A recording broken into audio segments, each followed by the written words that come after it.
If I told you that a barefoot boy with nothing but a broken smile and a few dance moves could heal the broken heart of a millionaire's paralyzed daughter, you probably wouldn't believe me. But what happened next will shock you, inspire you, and maybe even change the way you see kindness forever.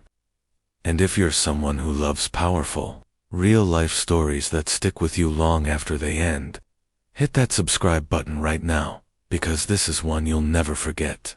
The Whitmore estate stood like a silent castle under the golden Sunday sun, its marble walls glowing against the perfectly manicured gardens. Inside, Richard Whitmore, one of the wealthiest and most feared businessmen in America, was returning from a short meeting, an unusual break from his endless schedule. He was known as the Ice King in corporate circles, a man who could close billion-dollar deals without blinking. But behind those tall iron gates, he was just a father, carrying a pain money couldn't erase. His only daughter, Emily, had been paralyzed from the waist down after a tragic car accident 2 years earlier. The Emily who once danced barefoot in the garden was now bound to a wheelchair, watching life from the sidelines. Richard had poured millions into treatments, flown her to the best hospitals in the world, but every doctor gave the same answer: she will never walk again. Since then, Emily's laughter had faded into silence, her spark replaced with a quiet sadness that filled the entire mansion. But on this day, something unusual caught Richard's eye as he stepped out of his car. Across the green lawn, a boy, no older than 11, was dancing with wild, joyous energy, his bare feet moving like they were born for the rhythm. His clothes were worn and ragged, his hair untamed, his skin dusted from the streets, but his eyes, they shone with life. Sitting in her wheelchair just feet away, Emily was clapping, laughing so hard she could barely catch her breath. Richard froze, his mind unable to process it. Who was this boy? How had he gotten past the gates? And why, after years of silence, was his daughter suddenly alive with joy again? The boy spotted him first, slowing to a stop, a flicker of nervousness passing over his face. Emily turned, saw her father, and beamed. "Daddy, this is Jay. He's my friend." Richard's instinct was to call security. Years of wealth had taught him to trust no one, but then he saw something in Jay's eyes. Kindness without agenda. Joy without conditions. "Where do you live, Jay?" Richard asked. The boy hesitated, glancing at Emily before answering. "Nowhere, really." And in that moment, Richard's life took a turn he never expected. Over the next few days, Richard found himself unable to shake the image of Jay dancing on his lawn. Emily couldn't stop talking about him, how he told funny stories, how he made her feel like she wasn't the girl in the wheelchair, but just Emily again. Richard learned that Jay had been living on the streets for months after his mother passed away and his father disappeared.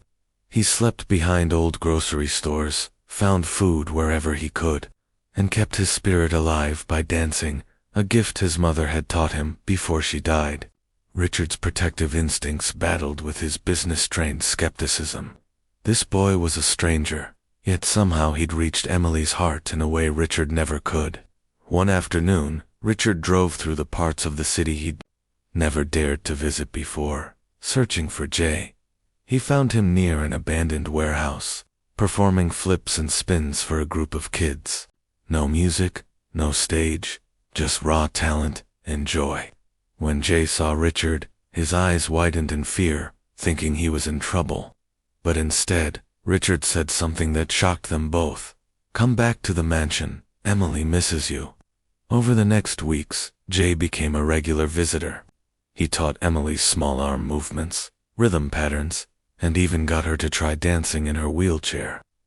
Richard watched from the sidelines, a strange warmth filling his chest.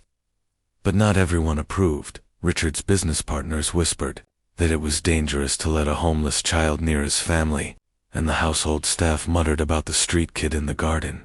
The tension grew until one rainy evening when Richard returned home to find the gates open and Jay gone. Emily was in tears, clutching her speaker. "They told him he didn't belong here, Daddy. He ran away. In that instant, Richard realized the truth. Money could build walls, but it could also trap the very people you love inside them, and he wasn't about to let that happen again. Richard drove through the pouring rain, searching the city until he finally spotted Jay sitting alone, under a bus shelter, soaked to the bone.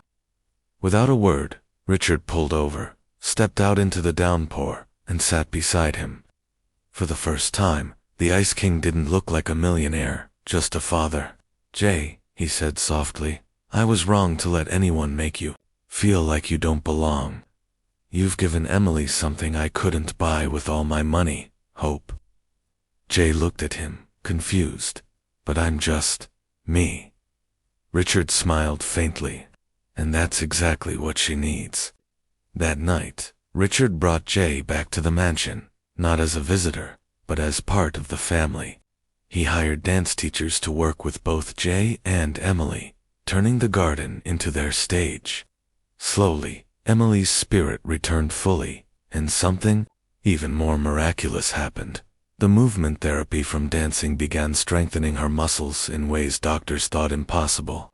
Months later, at a small gathering in the mansion garden, music began to play. Jay danced in the center, his joy infectious. And then, to the shock of everyone, Emily rose from her wheelchair, taking her first shaky steps toward him.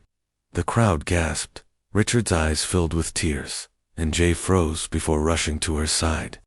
They danced together, her movements small but powerful, his guiding hers, and for the first time in years, the Whitmore mansion was filled with pure, unshakable happiness.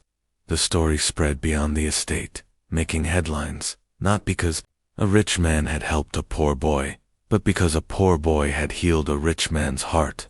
And in a world obsessed with wealth and status, it reminded everyone watching that sometimes the most valuable things can't be bought, they can only be given freely, from one heart to another.